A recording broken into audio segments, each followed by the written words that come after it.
Having sung that hymn, I sing the almighty power of God that spread the flowing seas abroad, I couldn't resist but stand here for this particular recording. Today we are reflecting on day 4 of the creation story that begins in Genesis chapter 1. According to Ruth Valerio's book, days 1, 2 and 3 are about separation. Separation of light from darkness, separation from water below, from water above, separation from land from water. And days 4, 5 and 6 are about filling in the gaps. So today we're considering the creation of the greater light, which we call sun, the lesser light, which we call moon, and the stars. And I want to offer 3 reflections on this Bible passage. The first is wonder. Wonder. Surely the first response to hearing about the creation of the sun, the moon and the stars is one of wonder. Stop for a moment and look and see the sky, particularly the night sky, and see it and wonder. It's something that we should be awestruck about. It's something that our mouths should be catching flies over as we stand open-mouthed at the size and the enormity and the beauty of God's universe. All the other days are earthbound. And in fact, as I've looked through prayers relating to creation, most of those are earthbound. Today, we are asked to lift up our eyes and look into the heavens, to look at the sky, to look at space, to look at stars, to think about planets and galaxies and solar systems and the whole entire universe that God has created.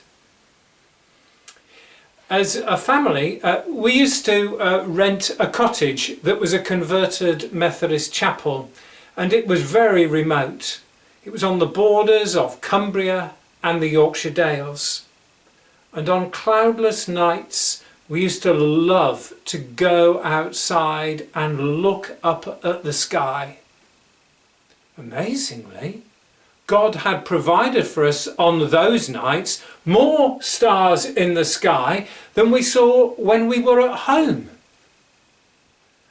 Some of you will have been to deserts or to places where there is less artificial light than even in that remote part of Cumbria/Yorkshire. And you will have seen even more stars than that. A whole covering of stars across the night sky. That's the sky that the writer of Genesis will have seen. I'm a visual person, so looking at things and imagining things is something that connects with me. It may be that you are a numbers person, and it's numbers that cause you to wonder and marvel. Listen to this, an extract from the book. The world we inhabit is one planet within a solar system, within a galaxy, within a universe. Our sun is just one of between 200 million and 400 billion stars in the Milky Way galaxy. And the Earth is just one of at least 100 billion planets. And that's just one galaxy out of possibly 2 trillion galaxies. If you imagine the sun to be the size of a peanut, then the Earth would be a grain of salt on the surface of the peanut. To represent the distance to the nearest star, another peanut would need to be taken 200 miles away. Do yourself a favour. On the next cloudless night, wrap up warm, because if it's cloudless it'll probably be cold. Wrap up warm and go outside and spend time looking up.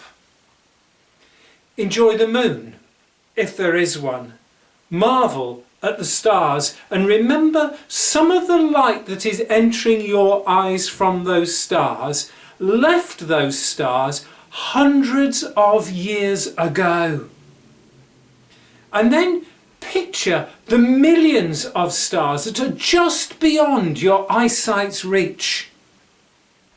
And then recite along with the psalmist, when I consider your heavens, the work of your fingers, the moon and the stars which you have set in place. What is mankind that you are mindful of them? Human beings that you care for them. Our first response is wonder.